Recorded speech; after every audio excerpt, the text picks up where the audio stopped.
did you spend time on your application? Oh, I actually submitted my application like one day before the application ended. So, because I really wanted to take time to like gather all the documents, to get all like in that portal there's an app, the transcript, the test scores, the extracurricular stuff. You have to document all your extracurriculars and the essay. I'm curious actually because I applied before COVID-19 was a thing. So how did the COVID-19 applicants deal with it? I started from June. I made my plan in 6 months, and I tried to evenly distribute tests and essay and extracurriculars and everything combined. So in our case, I actually registered for SAT 4 times, but it canceled 3 times. So I did only one test, so I didn't have any choice to try over and over again. So I have to try my best, and I can lose it.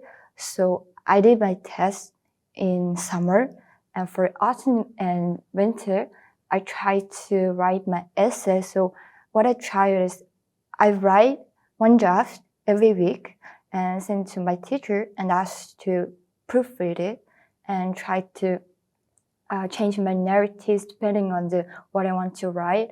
So even though it takes time, it doesn't take much time in a day. It's like only 2 or 3 hours in a day. So it wasn't so stressful for you, but I felt I actually really enjoyed the process of the application. So starting from June or July might be most desirable time.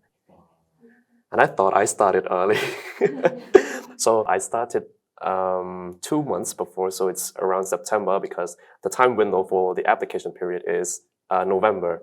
The question here is, how did you prepare for your essay? Oh, actually, I prepared for my essay by, well, first looking at the essay question, and then I tried to make a narrative about myself because from my activities in high school, I had a clear interest in chemistry, which is why I applied to chemical science and technology. And I tried to make my essay consistent with that image, that I wanted to use what I learned in Kyoto University in the field of chemistry and to make the world a better place, hopefully. So what about you guys? Like to go first, Fauzan? Or okay. So during my application, I have done a little bit of research about Kyoto iUP. So I have plenty of time to prepare. So I actually took about 2 months in order to prepare, and I correct over and over again in order to make sure that it's actually good. So in there, I'm just being myself, what I actually want to do in Kyoto and what I am passionate about, like Yana-san said. So as I'm passionate about everything, a modern world that is governed by electricity. So I just actually wrote that in there, tell them what I love, and that's pretty much my application and my essay. What about you, Toko? So for my application, I try to explain the world surrounding me from my perspective. So the way I see the world, the way I study, and the way I think I will excel in my field in a way I want, I just try to explain what I can do, what ability I have to do things I want in future. So I focus more on me and my surroundings and try the connection between them. So I think that's how I prepared for my application. Interesting. Yeah, I definitely agree with what you guys have said. I mean, for me, I definitely, like you guys have said quite a lot of things, but I think for me, one of the most important things is maybe to tailor my essay, like to make it suitable for the Kyoto iUP, because I was also applying to several other schools. I'm pretty sure some of you guys here also did that. But yeah, like in my essay, I tried to make it, because when I was applying, I've been to Kyoto before, and I know how I like the city, so I could also talk about that and make it really personalized for Kyoto iUP. Yeah, so I think in that essay, it's really important to show that you are a good fit, not just for any good school, but for Kyoto iUP. Like, just for Kyoto iUP. Okay, next question is, how did you prepare for the interview? So, I found out I passed the interview in February, and the interview was scheduled for March. So during the interview, I tried to study. Because I was in chemistry, I expected they're going to ask me chemistry questions probably. So I reviewed a bit of my chemistry. And then, of course, in an interview, they're going to ask you your motivations. So, well, I don't think you really need to review your motivations because your motivations are inside you, right?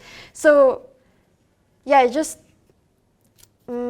practiced making it a bit clear because I know what I want to say. I just have to make it clear to them that I think that I am a good match for you, and I have to make that compatibility visible to them too.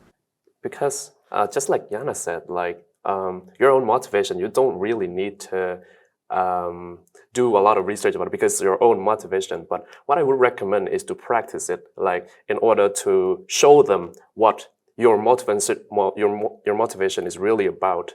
Because sometimes you got really nervous from the interview and the pressure, so you were not fully yourself. You cannot express yourself fully. So I recommend do a lot of practice before actually going to the interview.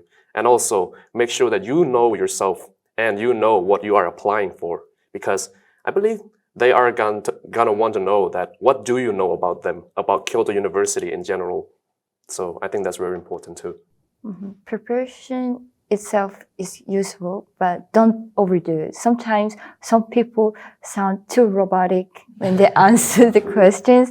It's not like that they're trying to find perfect person for the university. They're trying to find someone who's enthusiastic about university and studying.